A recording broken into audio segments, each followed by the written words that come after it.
ఆదివారం వస్తే ఆలయాల పరిశుభ్రత. మధ్యప్రదేశ్లోని జబల్పూర్కు చెందిన కొందరు విద్యార్థులు ఆదివారం వచ్చిందంటే చీపుర్లు, బకెట్లతో ఆలయాలకు చేరుకొని శుభ్రపరిచే కార్యక్రమంలో నిమగ్నం అవుతున్నారు. అనురాగ్ విశ్వకర్మ, తనిష్క్ సోని అనే ఇద్దరు యువకుల స్ఫూర్తితో వారు ఈ సేవా మార్గంలో పయనిస్తున్నారు.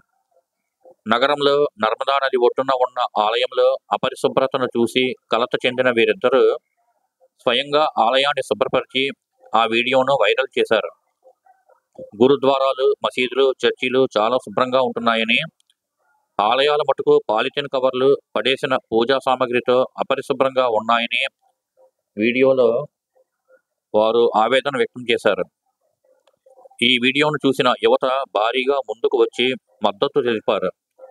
తనిష్క్, అనురాగ్ 70 నుంచి 80 మంది యువతతో సనాతన సేవా గ్రూప్ ఏర్పాటు చేశారు.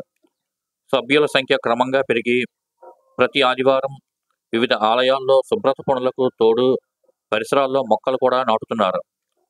భారత్ మాతాకి జై.